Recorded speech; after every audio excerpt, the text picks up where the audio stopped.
Et bonjour à tous et re-bienvenue sur la septième illusion. Bonjour à toutes et à tous. Je suis Sawyer, je suis votre hôte. Et aujourd'hui, comme d'habitude, je ne suis pas tout seul. Je suis avec Hugo. Comment ça va? Ça va très bien et toi? Bah écoute, ça va très bien. Je suis très content. Enfin, je suis très content. Je suis content d'enregistrer ça avec toi. Parce que aujourd'hui, on parle d'un gros blockbuster. On parle d'un nouveau film Marvel qui ont un peu calmé leur rythme en fait en 2024, mais ils reviennent fort en 2025 avec trois films, notamment en mai Thunderbolts et en juillet les Quatre Fantastiques. Mais pour l'instant, nous n'en avons qu'un seul, c'est le premier, Captain America Brave New World. Donc quatrième opus, Captain America qui fait suite donc aux trois premiers en fait, dont les deux derniers étaient réalisés par les frères Russo. Mais cette fois-ci, une petite particularité, c'est que le capitaine n'est plus interprété par Chris Evans, mais interprété cette fois-ci par Anthony Mackie, donc l'ancien Falcon, à qui le Captain America joué par Chris Evans, donc Steve Rogers, lui a refilé le bouclier à la fin de Endgame. Alors théoriquement, parce qu'on va aller très vite, je pense, mais théoriquement, on a eu une série, le Falcon et le Winter Soldier, qui était entre-temps pour parler de justement le Falcon qui devient le Captain America, qui se fait respecter, etc. Je sais pas si tu l'as vu, cette série-là. Qu'est-ce que tu en as pensé si tu l'as vu? Aussitôt vu, aussitôt oublié. Ouais, Franchement, c'est j'en pareil. ai rien retenu. Ah ouais, c'est pareil. Moi, pour moi, parce que je pense que beaucoup de gens l'ont regardé parce qu'elle était encore à l'époque du moment où les séries Marvel intriguaient un petit peu, genre où on sortait de WandaVision et tout. Donc je pense que Mais je crois que les c'était séries la Marvel deuxième les série int- Marvel, hein. Ouais, c'était la deuxième. Elle est arrivée entre WandaVision et Loki.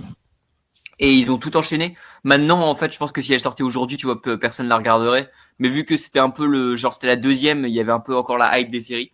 Mais voilà. Est-ce qu'au final, ce film ne se ressemblerait pas un peu à une série? Je m'avance, mais on va voir. Donc, ouais, pareil, j'ai le même avec toi.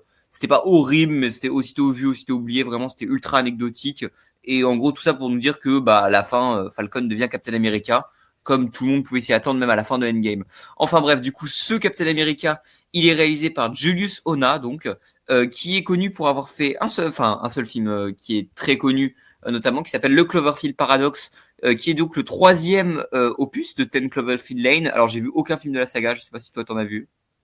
Non, non plus. Ok, d'accord. Parce que pour le coup, je sais qu'il est pas beaucoup apprécié, mais en tout cas, enfin, voilà, je n'avais vu aucun film de ce monsieur.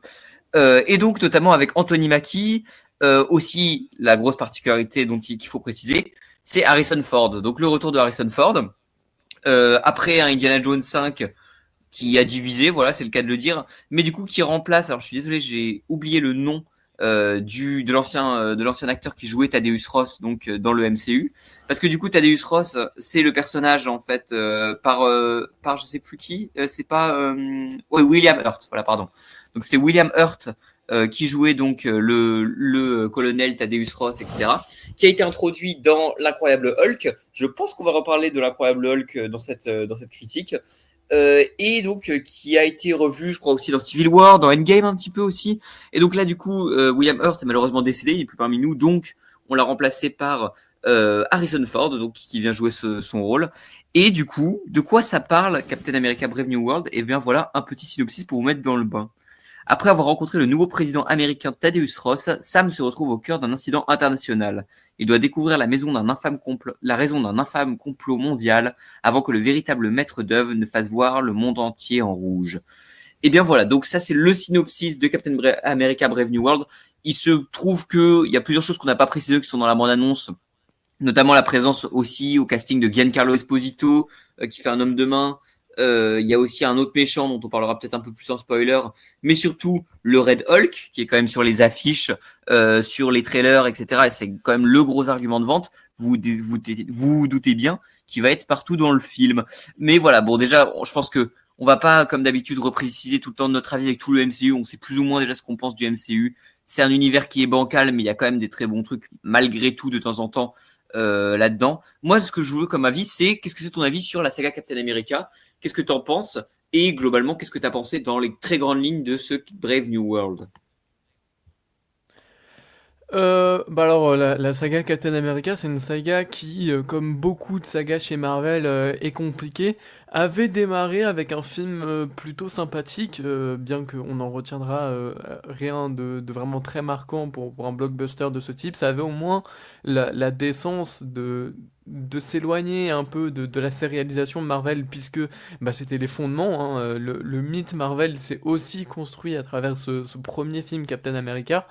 Euh, et donc c'est un film un peu indépendant du reste de l'univers Marvel, et c'est peut-être aussi sa plus grosse réussite. Je me souviens d'un méchant qui était donc Crâne Rouge, qui était plutôt intéressant pour son époque, et à partir de là, la saga Captain America m'a complètement perdu, que ce soit le 2 ou le 3, c'était des énormités vraiment horribles à voir, surtout bah, pour des films qui se voulaient être des films d'action un peu plus terre à terre par rapport au reste de l'univers Marvel. C'était douloureux.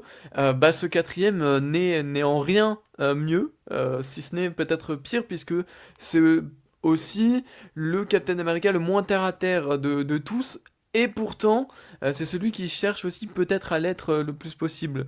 Donc il y a déjà ce premier paradoxe qui apparaît et qui moi m'embête beaucoup. Je pense que après on pourra longuement parler de son rapport à l'univers Marvel que tu maîtrises sans doute mieux que moi parce que je m'y perds moi totalement. Mais c'est un film qui est complètement déchiré de toutes parts par d'abord effectivement son univers et par sa propre saga aussi, puisque tout, on va dire, les codes et tout, les points d'intérêt de sa saga ont été démolis par la mort de Steve Rogers dans Endgame, et qui du coup sont réintroduits ici. Après bah, la série Falcon and the Winter Soldier, je crois que c'était ça la série. Bref, donc c'est un film qui essaye de se reconstruire sur des bases absolument fumantes en tout point, et je pense qu'on n'aurait pas dû le ressusciter. Bah, c'est le grand problème, effectivement. Ouais, pour répondre, en fait, je suis plutôt en accord avec toi sur la saga Captain America. Je trouve que notamment dans toutes les origines historiques qu'on a eues, parce que on a eu le premier Iron Man qui est sympathique, mais qui est un peu vieilli, mais qui reste assez sympathique. Je n'ai pas vu l'incroyable Hulk, et je pense qu'il faudra se baser sur celui-là. Et aussi, il faudrait un peu qu'on parle de Éternel, mais bon, très rapidement, parce que le film n'en fait rien. Mais voilà, en gros, pour revenir à Captain America, je trouve que entre Iron Man, Hulk, l'affreux Thor de Kenneth Branagh, etc., je trouve qu'en termes d'origin story, Captain America, c'est la meilleure origin story des personnages solo, du moins parce qu'il y a les gardiens, qu'on ait eu en fait dans le MCU. Je trouve que c'est un film, même s'il a quelques problèmes, qui sait iconiser un personnage, qui sait le mettre en avant, qui sait l'ancrer dans une époque et en même temps l'utiliser en fait pour en faire un leader dans une équipe, etc. Et même si le personnage s'est un peu perdu après, il reste un peu intéressant, mais malheureusement, contrairement, je sais que le deuxième, donc le Winter Soldier, est très populaire. Je lui accorderais ça. Il a des scènes d'action qui sont assez marquantes, qui sont assez bien rythmées. Notamment, je crois que c'était Chad Stahelski donc et son ami David Leitch. Donc Chad Stahelski qui réalisera après la saga John Wick, qui ont fait ensemble du coup qui étaient en équipe pour faire les cascades. Donc ça c'était quand même assez impressionnant et les cascades sont vraiment bien bossées. On reparlera de Winter Soldier parce qu'il y a quand même un gros lien je trouve entre celui-là, ce Brave New World et Winter Soldier.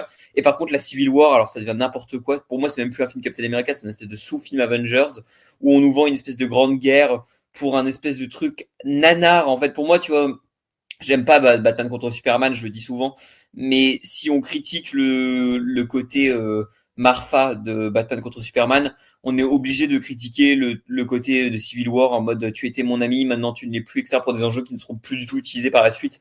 Enfin, je trouve que une opportunité manquée en fait de rater Civil War comme ça. Donc voilà, le Captain, c'est vrai que ça fait assez longtemps, donc ça fait 9 ans en fait techniquement qu'il a pas eu son film solo. Mais donc il revient avec ça. Pour moi, dans les faits, en fait, je trouve ça intéressant de prendre un personnage, donc en plus qui représente les États-Unis, qui est un Afro-Américain, notamment avec le mouvement Black Lives Matter, le racisme que peut y avoir aux États-Unis, notamment en parallèle avec les élections, enfin les élections, la fin d'élection actuelle et le nouveau président, malheureusement aux États-Unis. Donc c'est un parallèle qui pourrait être intéressant. Malheureusement, je trouve que c'est un film qui est raté. En fait, c'est un film qui est très raté et c'est un film déjà qui est mauvais, mais surtout je trouve ça se sent qu'il est malade en fait, parce que pour donner des petites infos, je crois que c'est un des films les plus chers du MCU. Il a coûté entre 330 et 350 millions de dollars. Donc c'est extrêmement cher, surtout pour un film du MCU qui est ancré dans le réel, parce que tu le sens en fait dès le début du film. que c'est pas la volonté après des Doctor Strange, après des Deadpool, après des trucs comme ça ou quoi. La volonté, elle est pas de faire un film qui va être plus fantastique, qui va être fantasy, qui va être sur le multiverse ou quoi.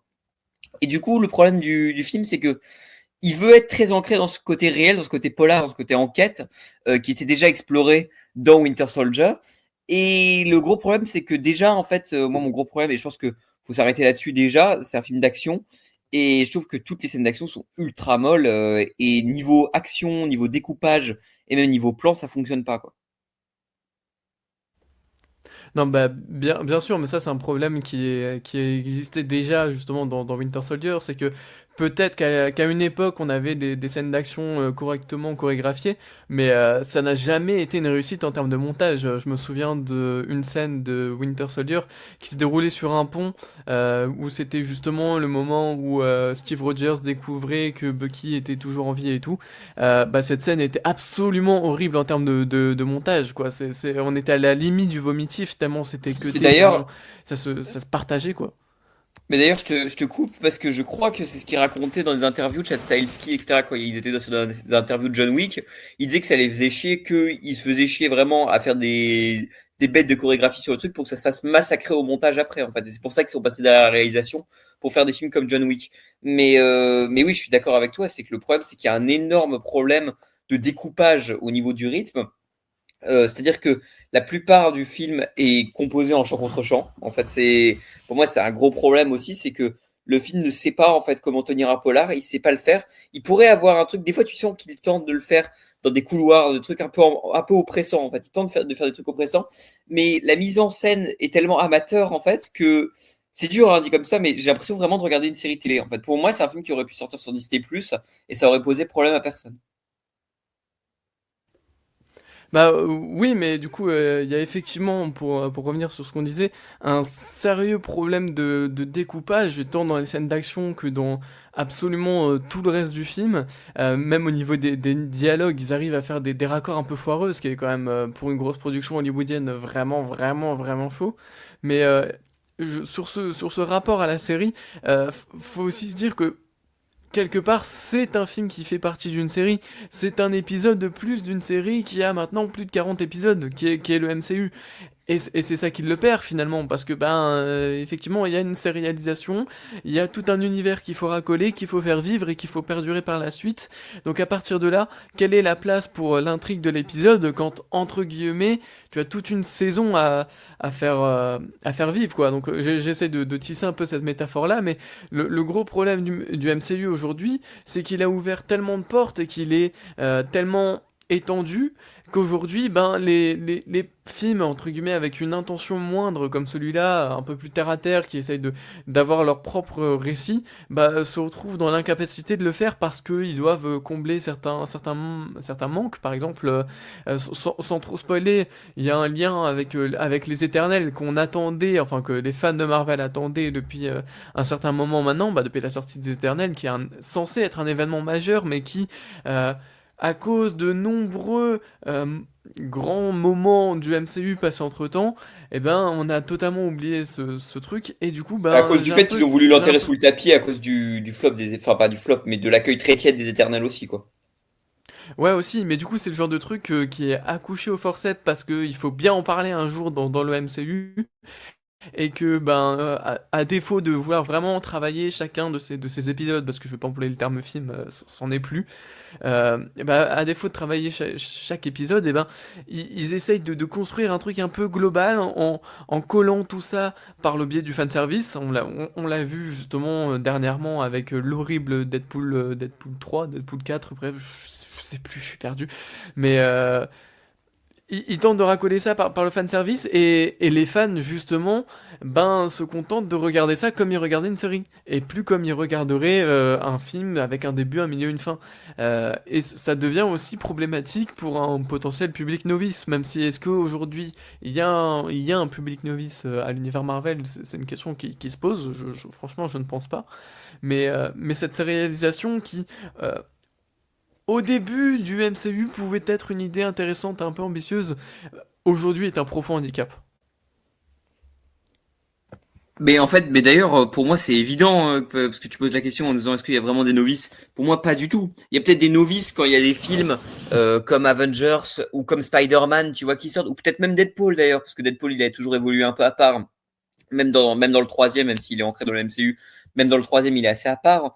Mais en fait, pour moi, des films comme ça, ils ne parlent pas aux novices. Et justement, ça rejoint un des points que je voulais aborder, c'est que c'est un film qui se repose quand même sur trois trucs. Euh, je vais pas dire obscurs parce que si ils sont connus du MCU, mais ça se repose sur les Éternels, qui a eu un truc assez tiède quand même. Ça se repose sur les séries. On sait que Marvel voulait, enfin sur une série du coup, Falcon and the Winter Soldier. On sait que Marvel a voulu vraiment axer à un moment donné son truc sur les séries, sur Disney+. D'ailleurs, ils voulaient sortir leur film seulement sur Disney+. À un moment donné, ils ont compris que c'était pas rentable. Du coup, maintenant ils essayent de retourner vers la salle en traînant des pieds. Donc Falcon and the Winter Soldier, et ça se repose sur l'incroyable Hulk, qui est un film qui a 17 ans, 18 ans, un truc comme ça. Enfin, c'est un film qui est vieux hein, pour le MCU maintenant. Et justement, je vais revenir sur ce dernier, c'est que c'est quand même un film qui s'attend à ce que tu aies toutes les refs, à ce que tu aies tous les trucs, ou alors que non, parce que on veut nous développer un sens de mystère en fait là-dedans. On veut nous développer un truc. Bon, quand t'as vu un film dans ta vie, t'as compris au début avec toute cette espèce de mystère que bon bah c'est des trucs de manipulation, machin ou quoi. Et quand ils cherchent un truc, enfin le coupable de ce truc-là, soit tu sais déjà qui c'est le coupable parce que soit t'as vu l'incroyable Hulk ou t'as vu les bandes annonces ou enfin ou tu t'es renseigné sur le film donc tu vois à peu près. Soit bah tu sais pas du tout, mais en même temps en fait du coup la révélation est pas du tout pertinente et marche pas du tout en fait. Surtout que je suis désolé, on a critiqué MODOK. La prestance du personnage de l'antagoniste qui a été un peu caché, donc on en parlera en spoiler, mais l'impact en fait du personnage ne marche pas du tout selon moi en fait. Enfin, donc et surtout du coup pour enchaîner un petit peu, je trouve que même niveau acting, ça va pas trop quoi. Donc Harrison Ford, il donne ce qu'il peut en fait. Donc tu sens des fois qu'il essaye de jouer un peu le mec qui est hors de contrôle ou hors machin, mais son texte est tellement pauvre, je trouve qu'il a rien à jouer. Et d'ailleurs, je trouve que c'est un film qui est quand même assez ambigu politiquement parce qu'on parle d'un président qui a fait des erreurs et surtout pas mal de saloperies et de trucs assez horribles. Mais la justification, c'est oui, mais je sais plus. Enfin, c'est oui, mais tout le monde a le droit de changer. Oui, bon, d'accord. Bon, c'est le mec qui dirige une des plus grosses puissances du monde quand même. Enfin, c'est un peu grave. Mais enfin, je trouve ça très ambigu poétiquement en fait comme film. Mais passons. Et malheureusement, moi je trouve que Anthony Mackie, et je le dis depuis assez longtemps, même depuis Falcon, je trouve qu'il manque de charisme. Quoi, il a pas les épaules pour faire Captain America. On peut critiquer Chris Evans, qui est pas un très bon acteur non plus, mais qui avait au moins la gueule du Boy Scout ou du truc. Moi, je trouve que malheureusement, Anthony Mackie m'inspire rien en fait en termes de jeu et de trucs. Et je trouve que c'est vrai pour l'intégralité du casting. Quoi, Giancarlo Esposito, il rejoue la même chose. Et donc que ce soit en termes de jeu ou d'écriture, ça va pas du tout. Hein. Bah, oui et puis tu parlais de ce côté un peu thriller et tout. On sent que le film essaye de pasticher quelque chose. On sent qu'il y a peut-être un intérêt ici à vouloir, je sais pas, aller pointer du doigt vers un fameux thriller complotiste comme pourrait le faire, des De Palma ou d'Henri Verneuil avec, Icône Icare. Mais bien sûr, je compare pas ces films-là qui sont presque des chefs-d'œuvre à ce Captain America 4 là, mais il y a cette ambition de, un peu comme Winter Soldier justement, de convoquer une sorte de cinéma là, un peu oublié depuis pas mal de temps par Hollywood, et en cela, le choix de faire venir Harrison Ford en tant que président des États-Unis, bah, c'est pas un choix anodin, parce que justement, ce genre de thriller complotiste, même si c'en est pas vraiment un du coup, parce qu'on est plus sur du pastiche, voire de la parodie concernant Captain America 4, bah, il en a déjà fait un, Harrison Ford, qui était Air Force One, où justement, il me semble qu'il jouait aussi le rôle d'un président, qui était aussi coulâtré dans un avion, etc. Bref, un tout autre film. Mais c'est aussi Harrison Ford, quelque part, un de ces acteurs qui représente euh, une certaine forme de l'Americana moderne, dans le sens où qu'est-ce qui est plus impérialiste qu'un Indiana Jones, et qu'est-ce qui est plus capitaliste et aussi impérialiste qu'un comment il s'appelle son personnage dans Star Wars, qu'un Han Solo, voilà, par exemple. C'est quelqu'un qui représente toutes les valeurs modernes de l'Americana, et le faire jouer le rôle d'un président américain, eh ben, quelque part, je trouve ça un peu intelligent. C'est un peu la seule bonne idée de casting, sauf que ça tient pas derrière parce que, bah, comme tu l'as dit, le film politiquement ne cherche à rien faire, quand bien même il essaye de nous faire croire pendant 2 heures qu'il a quelque chose à dire sur le monde politique actuel et tout.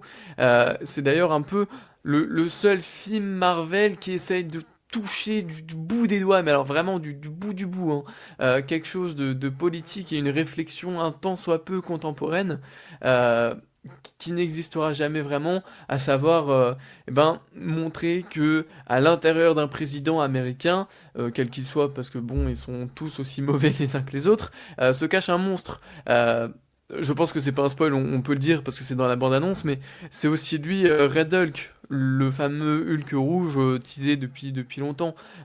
C'est quelqu'un qui, sous l'effet de la colère, sous l'effet de l'impulsivité, se transforme en Hulk, quoi, comme Bruce Banner à l'époque.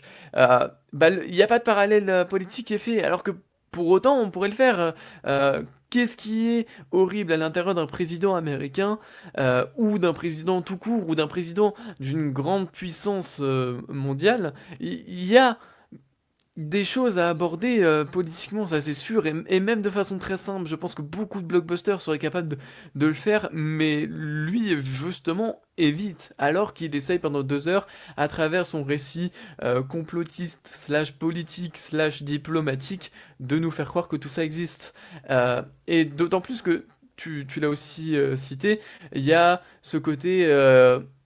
on invite Anthony Mackie à prendre le rôle de Captain America, parce que c'est aussi le cas dans les comics Marvel. Sauf que dans les comics Marvel, il y a une considération qui est quand même importante, c'est que le personnage est noir et vit dans une Amérique contemporaine. Et ça, quelque part, c'est quelque chose aussi de pertinent à aborder. C'est une porte que le film aurait pu ouvrir, d'autant plus que un autre personnage, que je vais pas trop en parler, mais représente aussi cette forme d'Américain noir rejeté de la société et aussi puni par cette société pour le simple fait d'exister. Enfin bref, il y avait plein de choses à faire sur la représentation de l'Amérique, des personnes afro-américaines et tout. Et pourtant, bah, le film n'en fait rien et il ouvre toutes les portes et c'est peut-être encore plus horrible, quoi. Bah, c'est ça, et puis surtout, c'est ce que je disais, ouais, le film a tellement peur, bégaye tellement politiquement qu'il finit par devenir très ambigu et presque parfois un peu dangereux. Alors, le film n'est pas, enfin, non, j'abuse, le film n'est pas dangereux, mais pas réactionnaire, mais en fait, disons, il est très bizarre en fait sur sa gestion de la politique. Bon, je pense qu'on va passer en spoiler, vous l'avez compris, on n'a pas aimé Captain America Brave New World et on vous encourage pas vraiment à le voir en salle, mais allez le voir pour vous faire votre propre On avis vous si vous voulez encourage en à ne pas le discuter. voir, surtout. Mais bon, moi j'ai un petit peu hâte pour 4 Fantastiques, mais on verra bien. Enfin bref, pour justement amorcer un peu sur le truc, je trouve que justement cette notion de vengeance du leader qui veut se venger du président qui l'a torturé, etc. Ça aurait été intéressant si le film décidait de faire vraiment du président un connard total, mais juste après on arrive et on le dit, oui mais il a changé, il a évolué. Je trouve que c'est quelque chose qui ne marche pas parce que je sais pas puis le président il est gentil et donc à la fin il va en prison, etc. Bah encore heureux quoi, enfin vu toutes les saloperies qu'il a fait et je trouve que du coup le méchant n'est pas développé visuellement, je trouve pas très intéressant parce qu'il aurait pu être intéressant visuellement, mais il évolue dans un cadre qui ne correspond pas du tout à là où il aurait dû évoluer. Donc vraiment, je trouve que niveau menace, niveau intrigue ou quoi, je ne me sens jamais menacé, je sens jamais le truc oppressé. On essaye aussi, parce qu'on n'a pas parlé de lui tellement il est Osef, mais du nouveau Falcon, on essaye de nous faire à un moment donné un espèce de petit coup de pression sur là, il va mourir, mais on s'en fout. On essaye de nous faire un caméo de Bucky aussi à un moment donné, on s'en fout aussi. Je trouve que c'est un film qui n'arrive pas à investir les gens et tu sens qu'ils essayent, qu'ils ont fait des reshoots pour ça et qu'ils n'y arrivent pas, et d'où le budget pharaonique, parce que je pense que le film a dû avoir plein de reshoots ou quoi, parce que tu sens que c'est un film vraiment malade, au-delà d'être un mauvais film du MCU, quoi. Ouais, bah c'est aussi le grand problème du film de super-héros, c'est qu'on filme des super-humains, des gens qui ont des capacités de fait supérieures à tout le monde. Et alors, loin de moi l'idée de défendre Zack Snyder, qui est un cinéaste que je déteste, mais il a au moins cette capacité à rendre ses personnages iconiques, à vraiment en tirer quelque chose d'épique. Et ça, j'ai l'impression que Marvel ne sait plus le faire depuis le premier Avengers, quoi. C'est-à-dire que là, on a effectivement non seulement d'une part des personnages qui sont appréciés des fans qui arrivent, tu parlais justement de Bucky, euh, Bah, d'abord, je pense que les fans seront contents de le retrouver, mais pas de le retrouver parce qu'il est mis dans un vulgaire chant contre chant à la con. Il y a même pas une petite musique pour le lancer, tu vois, il y a vraiment rien d'épique dans la construction du personnage. Et d'autant plus que c'est un film qui, justement, a des personnages qui étaient franchement facilement iconisables. À partir du moment où on a un Thaddeus Ross qui se transforme en Hulk rouge, euh, il y a des moyens de mise en scène pour filmer ce monstre, parce que c'est un monstre qui existe depuis les années où le cinéma filme des monstres, donc depuis très longtemps, et pour autant on nous filme ça à échelle humaine avec des dégâts un peu moindres et des CGI absolument horribles. Il n'y a aucune iconisation, et je ne comprends même pas comment c'est possible qu'un film avec euh, autant d'ambition, enfin, si tant est qu'il en est vraiment, ne parvienne pas à créer tout ça. C'est comme la base d'abord de son récit, puis de sa mise en scène. C'est ce qu'on attend de voir justement des êtres surhumains. Bah, on attend qu'ils soient filmés comme des êtres surhumains. Ce serait comme filmer un Godzilla à échelle, bah, à son échelle, quoi. C'est-à-dire qu'on va avoir Hulk de la tête aux pieds et puis les petits humains qui sont un tout petits à côté de lui. Ça n'a aucun effet dans la mise en scène. À la rigueur, si justement ce Hulk-là dépassait du cadre quelquefois, on aurait des choses intéressantes à faire d'un point de vue esthétique, mais je sais pas, c'est encore est-ce que c'est de la flemmardise ou est-ce que c'est juste de l'incompétence? C'est peut-être aussi un mélange des deux, je sais pas. Mais ça montre aussi la grande perte de Marvel en termes de mise en scène depuis au moins 2013, je pense. Non, mais ça, je suis assez d'accord. Bon, pour faire un tout petit peu l'avocat du diable, je trouve que le Hulk Harrison Ford est pas si mal fait parce qu'il ressemble un peu à Harrison Ford et ça marche plutôt bien quand il tue. Malheureusement, bon, il est très très mal filmé, mais je trouve que niveau effets spéciaux, je trouve qu'il est bien fait. C'est dommage qu'il s'incruste dans les pires fonds verts que j'ai jamais vus, je pense vraiment. Enfin, les fonds verts à la fin là, avec les combats de cerisier, enfin dans les cerisiers là, c'est d'une laideur en fait. Tu vois que tout pue le fake, tout pue le studio. Vraiment, j'ai l'impression il y a certaines scènes en fait que sur des ordinateurs ou des trucs comme ça en VFX, j'ai l'impression qu'ils sont, tu sais quand t'attends de faire Star Tour à Disneyland et que t'as les petites animations avec ces 3PO et tout à côté avec les faux ordinateurs, j'ai l'impression que ça fait ça en fait, tout fait carton pâte, tout fait ultra faux en fait vraiment et ça c'est un gros problème, je trouve que c'est un film qui fait fake et qui en plus n'iconise pas ses personnages. Mais donc voilà, pour conclure, moi je trouve que c'est un film qui est pas intéressant, qui est vide, qui malheureusement ne fait rien avancer même dans l'histoire globale du MCU. Et mais bon, ça, à la limite, on s'en fout. Tu vois, Les Gardiens de la Galaxie 3 ne fait rien avancer non plus. Mais et c'est un excellent film. Mais pour revenir à Et là, je ce trouve serait que peut-être voilà, une c'est un film. qualité aussi de ne pas faire avancer Bah le bien sûr, MCU, justement. bah bien sûr. Et en gros, en fait, le gros problème du truc, c'est que malheureusement, c'est un film qui est très mal filmé, qui a presque pas d'histoire en fait, ou qui a une histoire qui est très basique et qui ne fait rien avancer. Et du coup, bah tu me l'as dit en off, tu t'es barré avant la fin à la scène post-crédit du coup. Oui, bah oui, parce que qu'est-ce que j'en ai à foutre Oui, de la scène post-crédit maintenant, quoi. ouais, vraiment, c'est ça. Et puis surtout, donc, en gros, là, c'est une post-crédit du leader, du coup, interprété par Tim Blake Nelson, dont on a déjà parlé là, qui dit à Sam Wilson, oui, bon, bah, le multivers, ça existe. Voilà, ça existe, ça va arriver dans un an, donc prépare-toi, frérot. En gros, c'est ça, globalement. Il y a rien, vraiment. Enfin, si tu sens que c'est un film qui est malade, tu sens que c'est un film qui bégaye, qui n'aurait pas dû exister, en fait, littéralement. Et, euh, et donc voilà, je vais te laisser la conclusion, mais pour moi, c'est un film qui est très raté dans le forme comme dans la fond, et qui est encore un Marvel moyen, enfin plus que moyen là. Et on en a un peu marre, quoi. Enfin, surtout quand là, par exemple, moi, je suis bien plus intrigué par ce que va faire Superman de James Gunn, ou ce que va faire malheureusement même de la même équipe, enfin du même studio, les 4 Fantastiques, qui au moins a l'air un peu plus intéressant dans sa colorimétrie ou dans ses visuels, quoi. Enfin, là, c'est très gris et c'est très plat. Oui, bah du coup, oui, c'est vrai que, alors en plus, le cinéma de super-héros est peut-être en train de mourir en ce moment, je pense.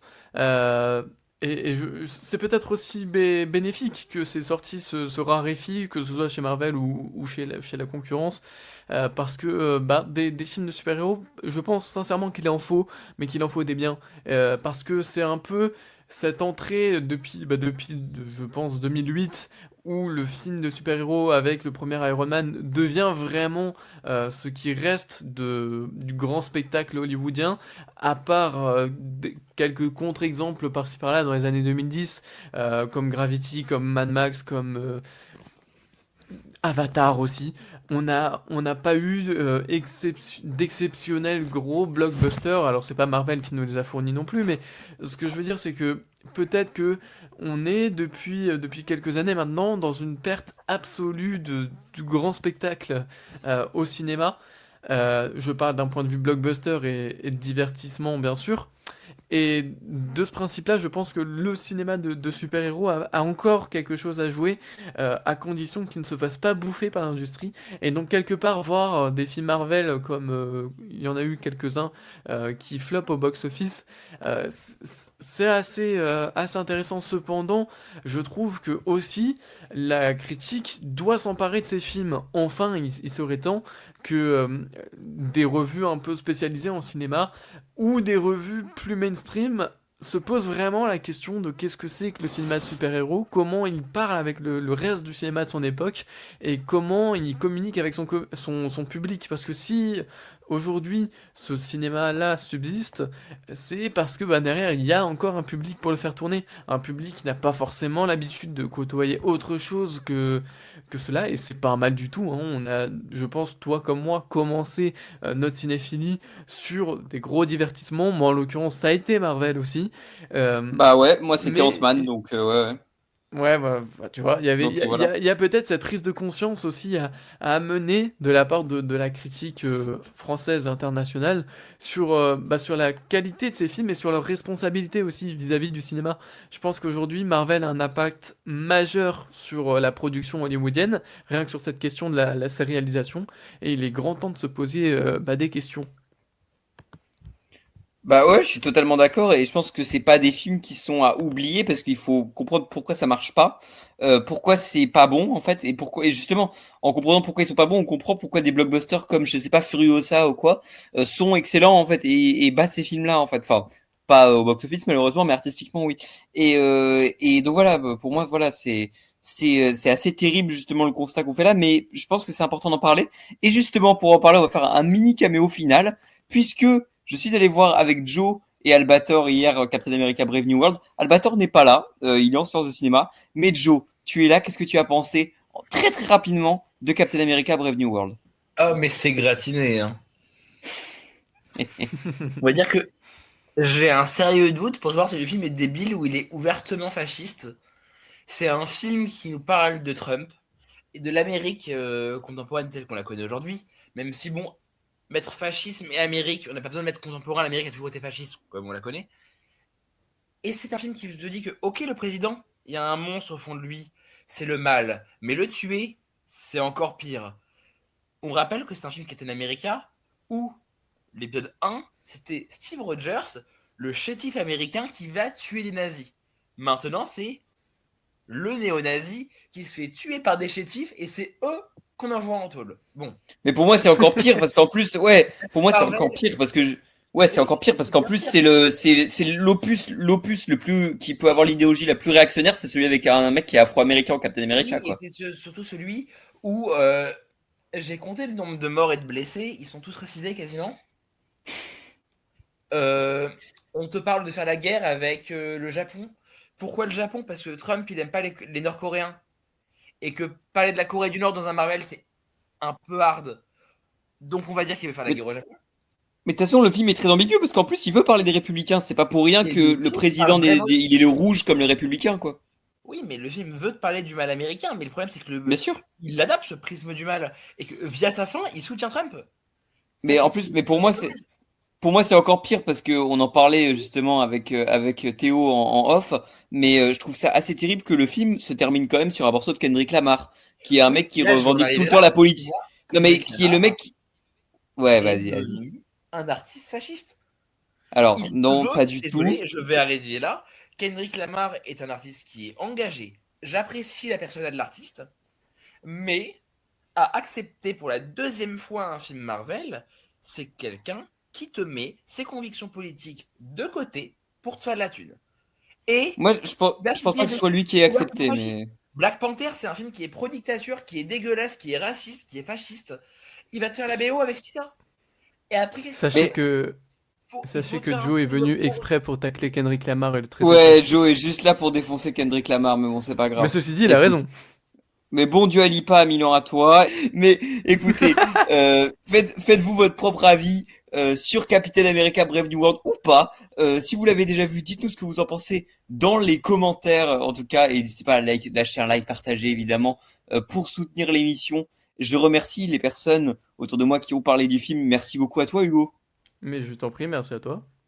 Merci, et merci Joe pour ce caméo final, même si t'as dit T'inquiète. 75% de merde. Mais écoutez, non, en tout cas, vraiment premier degré. Merci beaucoup. Écoutez, on vous parle, promis, la prochaine fois de films peut-être un peu plus intéressants. Peut-être d'un gros film à Oscar, si ce n'est pas déjà sorti. Normalement non, mais on verra bien. Normalement, le prochain film, on vous promet, c'est un bon. Mais écoutez, en attendant, on vous dit à la prochaine fois. Salut à tous, ciao ciao. Ciao.